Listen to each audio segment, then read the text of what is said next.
O programa Cidade Aberta, primeira edição de hoje, entra no ar a partir de agora, aqui pela TV Cidade Farroupilha, canal 14, o canal digital da NET, a nossa TV, a TV que mostra o que acontece por aqui. A minha saudação, os meus cumprimentos a todos vocês que estão nos dando a sua prestigiosa audiência. Como é bom saber que cada vez mais pessoas estão na sintonia da TV Cidade. No ar, a partir de agora, com o programa Cidade Aberta, o nosso programa de entrevistas, os assuntos do momento, o cotidiano de Farroupilha em pauta, com o apoio cultural do Hard Rock Café Gramado, a marca que vai mudar o turismo brasileiro. Você nos acompanhando aqui em Farroupilha pelo canal 14 da NET, também pelo aplicativo de celular em qualquer parte do planeta e ainda pelas redes sociais. Ou seja, a gente leva a TV Cidade para tudo o que é possível. O programa Cidade Aberta de hoje, semanalmente, nós temos esse hábito de abrirmos os estúdios, as câmeras e também os microfones para ele, que está ao nosso lado. Senair Gomes da Silva é o nosso convidado do dia de hoje. E olha, agora só olhando rapidamente para o Senair deve estar radiante de alegria também, porque ele aqui, nesta cadeira, tanto disse na época do frio, e dirigiu a palavra a mim: o senhor vai ficar velhinho também, sabe que o frio faz mal para os idosos. Agora, o verão é tudo de bom, a primavera é excelente. Olha só o feitio do homem aqui, manga curta, de boa. Tudo bem, Senair? Bem, senhor, como está? Boa noite a todos. Felizmente a gente fica velho, né?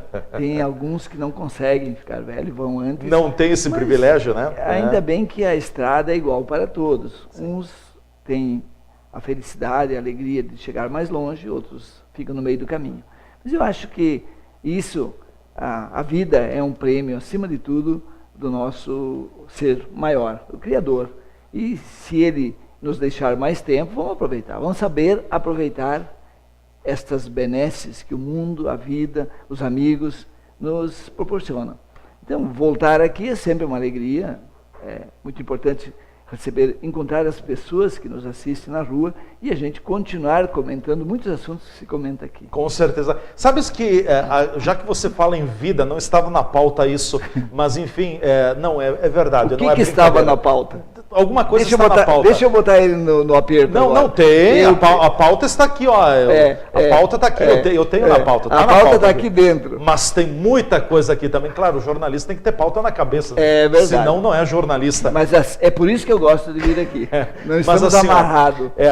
A pauta nunca é uma camisa de força. Lembrei desta velha frase dos meus áureos tempos de academia na Universidade de Caxias do Sul. Mas eu quero, na quinta-feira, dia 1º de novembro, junto com o colega Israel Tavares, nós estivemos em Caxias do Sul, acompanhando a celebração da saudade lá no crematório São José.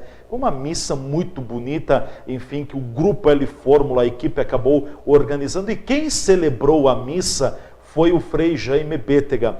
E o Frei Jaime Bétega, depois, numa entrevista à TV Cidade, nós refletimos, ou provoquei para falar sobre o sentido da morte, essa reflexão, enfim, que finados era um dia de esperança, de tristeza, mas esperança, de alimentar a fé também, porque, como você disse, todos nós passaremos, não ficará ninguém para a semente, todos nós iremos. E o Frei Jaime usou uma frase que me chamou muito a atenção. O último bilhete da nossa vida, alguma coisa nesse sentido, é o bem que nós tivermos feito. O último bilhete, ou seja, a última passagem aqui pela terra, é o bilhete do bem que nós tivermos feito. Então fiquei pensando muito sobre esta frase, como vale a pena fazer o bem, porque a morte não vai nos permitir levar a casa, o carro, a mansão, mil e uma coisa, mas ficará da pessoa a lembrança do que ela fez, né? Uma das primeiras vezes que eu ouvi falar sobre a vida e a morte, a professora, minha tia, eu devia ter uns 6 ou 7 anos, que na época a gente entrava na escola com 7 anos, até ali a gente não entrava em lugar nenhum, a não ser já começar a trabalhar. E eu me lembro que ela disse que São Pedro, usou essa expressão, tinha um livro diário onde tudo que a gente fazia de bem ia para uma folha e o que se fazia de errado, de mal, ia para outra folha. E que esse somatório de coisas boas era o que a gente merecia o céu. E se a gente tinha muito mais um somatório de coisas ruins aqui, que a gente tinha que aprender o que era possível, o que era bom e o que era ruim.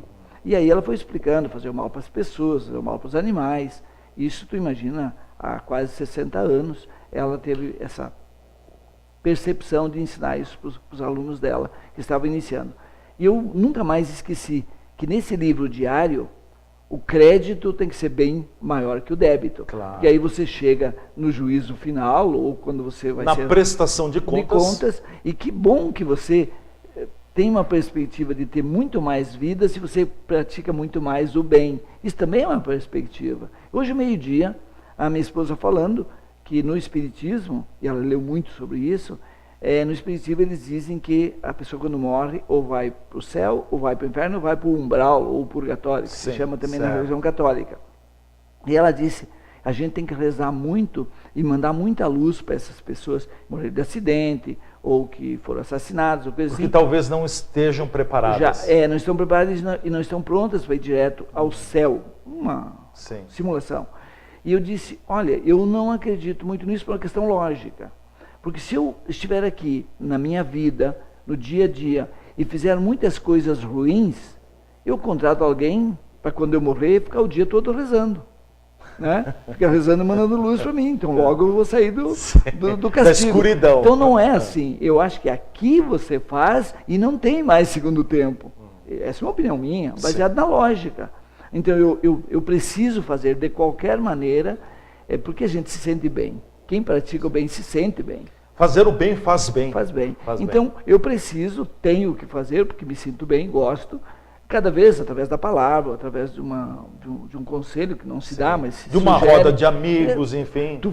Tentar fazer as pessoas mais felizes, para mim, é uma das grandes receitas, talvez a mais importante. Gratificações, né? É uma gratificação. Que aí você está somando teus créditos. Com certeza, está ampliando, multiplicando os créditos. Bom, agora sim, vamos para a pauta política. Senair, não decorrem ainda 15 dias da eleição do presidente da República, Jair Bolsonaro, eleito no final do mês de outubro, nem passaram 15 dias e nós já temos alguns nomes confirmados para a equipe ministerial do Bolsonaro a partir do mês de janeiro. E uma série de outros nomes sendo especulados, levantados e cogitados para integrar a equipe ministerial, que deve ter entre 15, 17, 18, talvez 19 ministérios na esplanada. A proposta do Bolsonaro é cortar em torno da metade dos atuais 29 ministérios que integram a equipe do governo Michel Temer. Eu te pergunto, os primeiros nomes já confirmados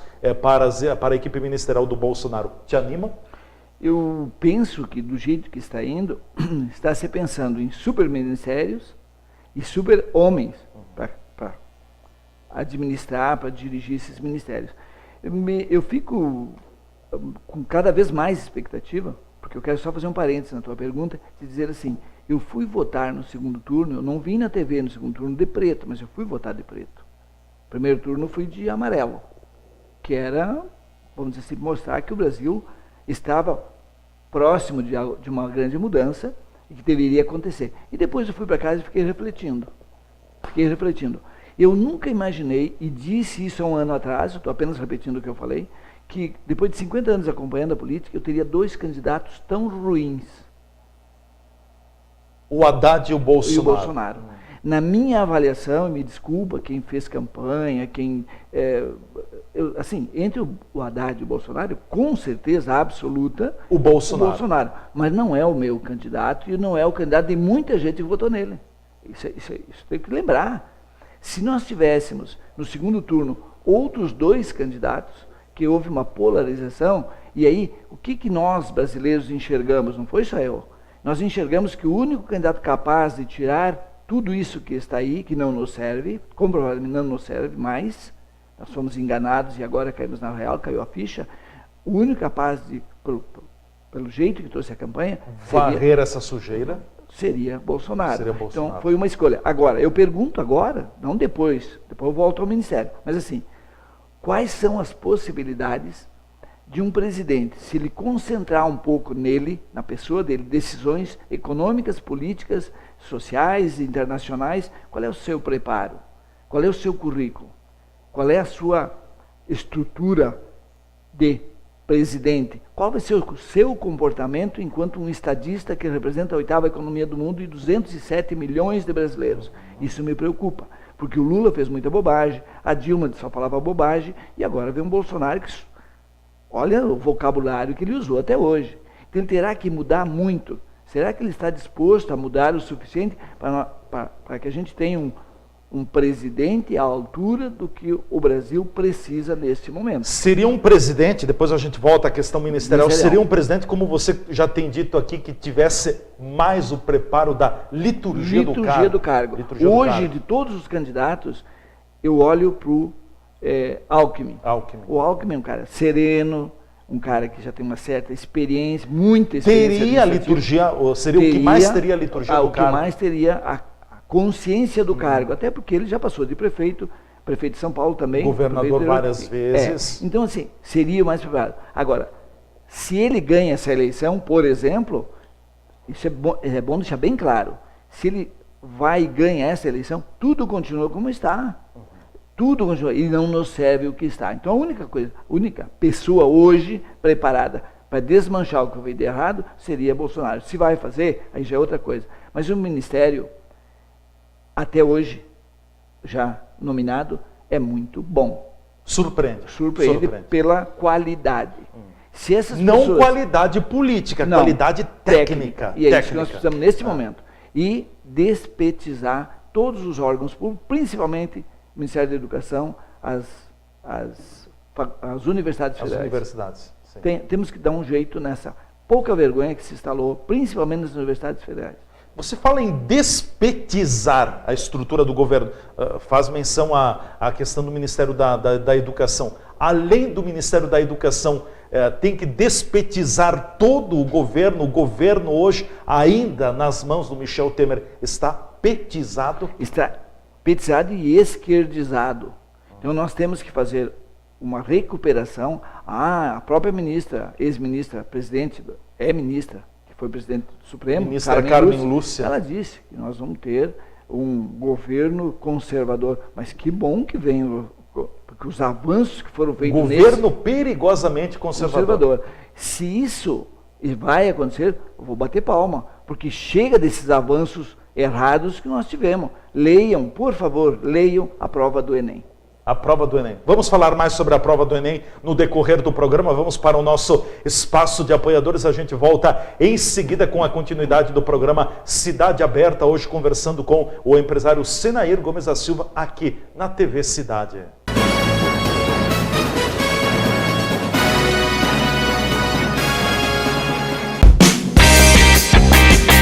Hard Rock Café Gramado, planejado exclusivamente para você.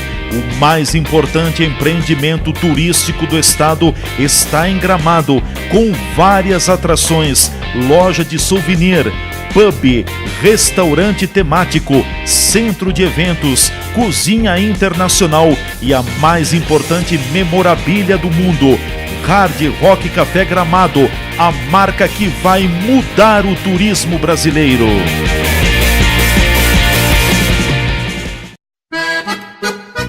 Empório das Carnes, Rua Marechal Deodoro da Fonseca 356. O Empório das Carnes tem tradição e muita variedade para o seu churrasco. Carne fresca com procedência, qualidade e higiene. A empresa oferece carne com cortes especiais para o seu dia a dia e para aquele churrasco. Além dos seus já tradicionais clientes, atende também a diversos restaurantes e cozinhas industriais em Farroupilha e Caxias do Sul. Todas as segundas, terças e quartas tem promoção para as donas de casa. De quinta a domingo, a promoção para os que gostam do churrasco do final de semana. No Empório das Carnes, você também encontra uma variada linha de acompanhamentos e bebidas para o seu churrasco, almoço e janta. Temperos e acompanhamentos e grande variedade de congelados, inclusive diversas marcas de cervejas artesanais. O Empório das Carnes está à sua disposição na Rua Marechal Deodoro da Fonseca 356. WhatsApp 054 99990 0073.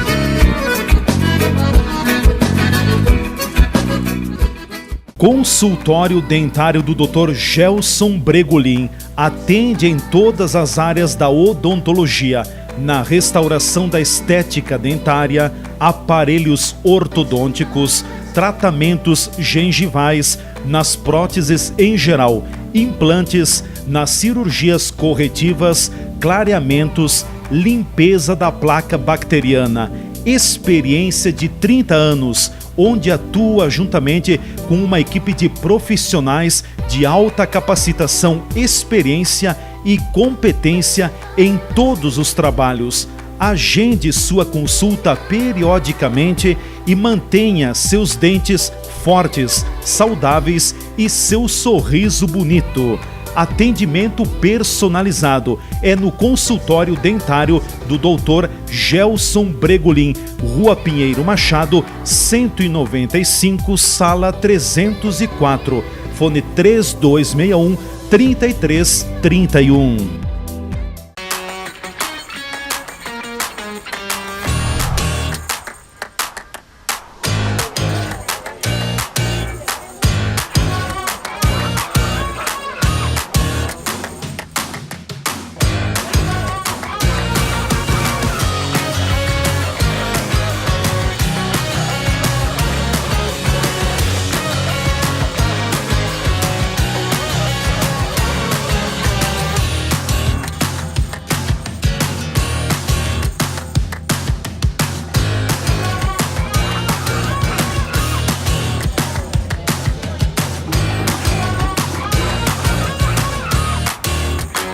Bob's Bento Gonçalves, um empreendimento do Grupo Feltrin.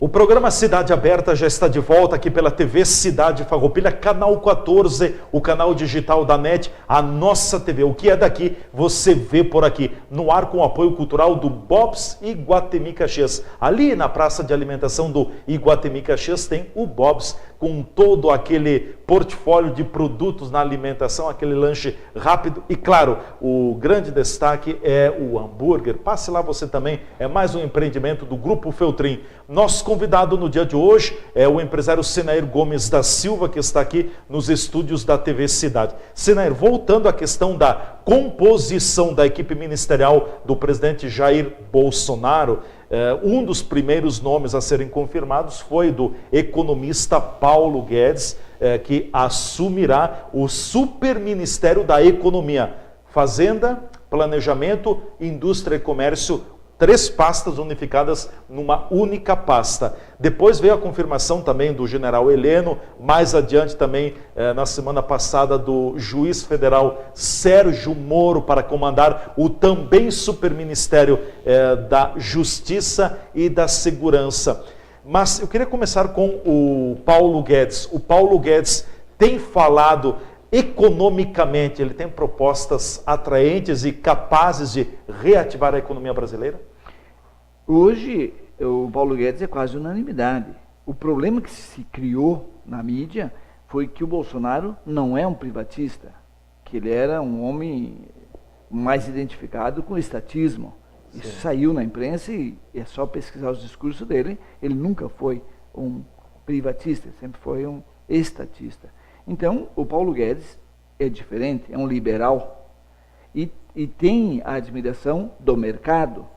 Então, que nem dizia o Lula uma vez, eu não como o mercado, mas a gente vive numa economia de mercado. Sim. Então, são coisas fáceis de entender.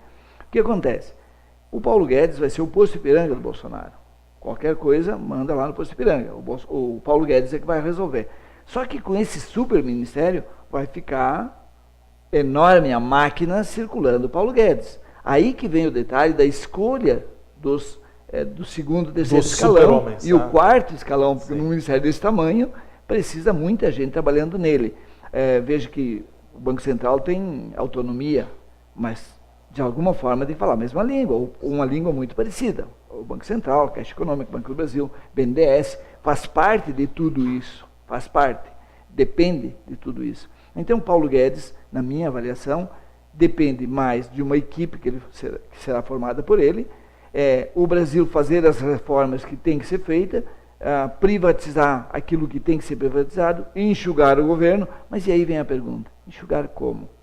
Um governo que, nos últimos 20 anos, triplicou, quadriplicou o número de funcionários públicos, concursados. E os concursados, como você mexe? Não tem. Não tem como. Muda a legislação, mas como? Tem que ter apoio no Congresso. Aí você vai ficar refém do Congresso, ou a sociedade, essa sociedade que foi para a rua, pediu o fim da barbaridade e montar um governo de seriedade, de verdade, de brasileirismo, vamos chamar assim, de nacionalismo, né? Essa gente, na primeira confusãozinha, vai abandonar o Bolsonaro ou vai continuar nas redes sociais dizendo, presidente, vamos lá para o Congresso se sentir na obrigação de fazer aquilo que deve ser feito e tem que ser feito para que a economia ande. Então, só Paulo Guedes, só Bolsonaro, independente do Congresso, não faz nada, porque a nossa legislação é muito engessada. Nós temos um presidencialismo de colisão que, na minha avaliação, já deveria estar num parlamentarismo. Sim. Mas enquanto talvez nós estamos num regime maquiado de parlamentarismo. Pois é. Só não se aplicam todos os efeitos do parlamentarismo, porque o primeiro-ministro teria caído muitas vezes. Né? E aí tu não governa, aí o país não anda. Então, o que acontece? Nós temos que ficar na torcida, ficar vigilante, cobrar do nosso Congresso, e até porque agora está mais fácil, foi bem renovado. Teve uma boa renovação. Muita renovação. Até acima do que se esperava. E eles, políticos, são muito mais espertos do que a gente pensa, porque a gente não conhece o meio, mas eles são muito espertos. Eu tenho certeza que se a sociedade continuar, através das redes sociais, não precisa de outro jeito, e também através dos nossos líderes, que todos nós temos uma associação por trás, e temos nossos líderes. Se a gente começar a demandar aos nossos líderes aquilo que a gente entende como premissas para que o governo solte as amarras, que a economia comece a andar, diminua a carga tributária, há um enxugamento dessa loucura que se chama déficit público de 150 bilhões, que vai ser este ano, ou até mais, falo em 159, tem que acabar com isso. Nós temos que gastar aquilo que temos. E deu. Nós temos todos esses programas sociais, olha o que vai de dinheiro para a mídia do governo, que ele já sinalizou. O corte vai ser grande. Tem que ser. Tudo que tem de... Aliás, aqui vai uma homenagem ao Carlinhos e ao pessoal do Observatório Social. Como seria bom um observatório social nacional, agora dentro do governo, do Palácio. Vamos criar mais um anexo, já tem tantos, e botar lá o Observatório Social. Eu garanto para vocês que o presidente teria mais tranquilidade para trabalhar. Que o Observatório Social botasse os pés dentro do Congresso Nacional para ver o que tem lá dentro. Colocasse os pés dentro do Ministério Público, todos os detalhes dos Supremos, dos tribunais superiores, da Justiça como um todo, quantas coisas erradas, coisas assim que a gente não conhece, super salários, super gastos públicos, cartões corporativos. Alguém lembra desse nome? Cartões corporativos na época do Lula e da Dilma. Alguém sabe? Soltos. Alguém tem ideia do que foi gasto com isso aí? É dinheiro do povo brasileiro. Exatamente. Então, o Tesouro Nacional, que foi tão benevolente e tão benéfico com outros países, perdoando dívida e tudo que a gente sabe de errado que o Tesouro Nacional vinha fazendo, estaria na hora de sofrer uma intervenção do Observatório Social. E a indicação e a escolha e a aceitação bem colocada de Sérgio Moro para comandar o Ministério da Justiça e da Segurança. Sérgio Moro o juiz federal Sérgio Moro é tido como, por muitos brasileiros, não é unanimidade, mas como o grande herói do Brasil. É boa a chegada de Moro ao Ministério? Eu não gosto da palavra herói, porque ele está fazendo apenas a obrigação dele. Sim. E ele é preparado para isso. A vantagem, a diferença é que ele está fazendo e os outros não estavam fazendo. Essa é a diferença. Mas os outros são culpados. Ele colocou a mão na massa. Ele está fazendo a obrigação, os outros não fizeram. Essa é a diferença de interpretação. Agora, ele está na mesma lista que eu colocaria, o general Augusto Heleno, eu colocaria na mesma lista de brasileiros que são nacionalistas, querem ver a coisa funcionando dentro das leis. Eu colocaria, tem mais gente aí junto com o Sérgio Moro que vai ser ministro, que está dentro dessa linha. Mas o Sérgio Moro especificamente, já se esperava o renascimento de um discurso do PT, da esquerda a favor do Lula. Já se esperava. Ele julgou o Lula politicamente. Esta é a tese que o PT vem colocando agora. E já estão entrando com um novo... Na ONU, e também já levando até a ONU. Mas vem cá, a ONU tem que mandar no Brasil, mas por favor, né? Nós não temos as instituições funcionando. Será que a ONU está acima do Supremo Tribunal Federal? Não, eu te diria que nós temos a nossa soberania. Sim. Nossa soberania tem que ser respeitada. A ONU, só se houver um... Pode aconselhar, pode recomendar, mas não pode decidir. Mas de 18-2 apenas aconselhar deixar o Lula concorrer. Eu não sei a troco de quê, mas é 2-16 não. Então, tem que se repor a verdade. Não foi a ONU, foi 2 conselheiros. É diferente.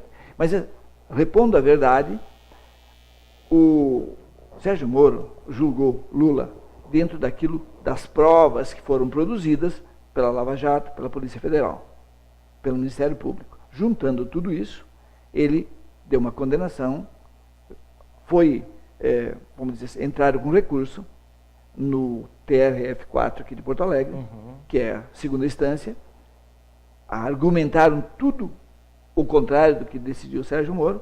O que aconteceu? Aumentaram a pena. Então eu pergunto, mas que julgamento político é esse que na segunda instância... E isso que na segunda instância, depois nós vimos a prova disso, que um desembargador... Rogério Favretto. Substituto, entra e exige que saia numa hora. Concede concede a soltura do ex-presidente. Então, a gente percebe que é um discurso vazio, que só quem não pensa para pensar dessa forma, só quem não pensa para pensar dessa forma. Porque se você analisar, Superior Tribunal de Justiça, 5-0. Todo mundo disse que as provas eram suficientes e que ele não aceitaram o recurso. Aí veio o superior, não sei o quê. Unanimidade de novo. Vem o TRF4, a oitava turma do TRF4, 3-0. Sim, mas antes a oitava, depois o superior, depois... Sim. Tá. E aí vai para o Supremo Tribunal Federal. Segue a súmula. Agora o ministro Fachin remeteu o assunto para a segunda turma. Aí é que mora o perigo. Pois é, mas é aquela história. Ele sendo solto agora, eu não vejo o problema. Ele volta daqui 6 meses, porque as provas são contundentes. E eu te digo mais, me desculpe quem pensa o contrário. Eu acho que tem que soltar o Lula e ele ir lá onde ele mandou o dinheiro. Lá tem bastante dinheiro para ele viver bem. E não fica aqui gastando o nosso dinheiro. Ele tem lá motorista, ele tem 8 assessores, mas que leve tudo para lá. E nós vamos se livrar dele. A República de Curitiba vai ter o trabalho facilitado se ele não estiver ali. Bom, Senair, vamos encerrar esta primeira edição do programa Cidade Aberta. Tu tens algum abraço para mandar? Olha, eu tenho diversos. Então, vai lá. O meu amigo Jairo, que não é o Jairo Jorge, é o Jairo que é açougueiro lá do Cripa. E o Teixeirinha, que trabalha com ele. Toda a turma lá, eles atendem todo mundo muito bem. O velho das verduras, as moças da padaria, todo mundo atende a gente muito bem. Então, um abraço a todo o pessoal, como ao pessoal da Fruteira do Parque, que lá a gente faz as reuniões políticas dentro da Fruteira do Parque. Lá é bem divertido também. Então, todos os locais que a gente passa, tem pessoas comentando sobre a nossa participação aqui, e isso é muito gratificante. Olha, e já fazendo jus, pegando o fio da meada também, tu conheces o Bigode, né? O Marmente. Não é Marmente. O Gilberto. Né? O Gilberto. Meu amigo Gilberto. O Gilberto.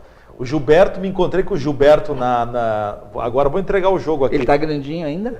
Tá bem reforçado, Me encontrei com o Gilberto no Cemitério Público Municipal de Farroupilha, na sexta-feira, e o Gilberto disse assim: olha, Damati, no dia da eleição, eu desliguei a Globo e desliguei a Record para acompanhar a TV Cidade. A TV Cidade estava melhor do que a Globo e a Record. Obrigado, Gilberto. Do nosso amigo Gilberto. Vindo do Bigode está feito o negócio, né? Então, associar ao Bigode também, transmitir um forte abraço, continue sempre nos acompanhando. Ficamos por aqui com o programa Cidade Aberta. E ele disse que ele ficou famoso também nas eleições porque a TV Cidade filmou ele no voto, no primeiro turno, na fila para votar, no primeiro turno lá no Cinquentenário. Tu tá famoso, hein, Bigode? Ficamos por aqui com o Cidade Aberta de hoje. Um forte abraço a todos. A gente volta na segunda edição conversando mais com o empresário Senair Gomes da Silva. Forte abraço e até lá.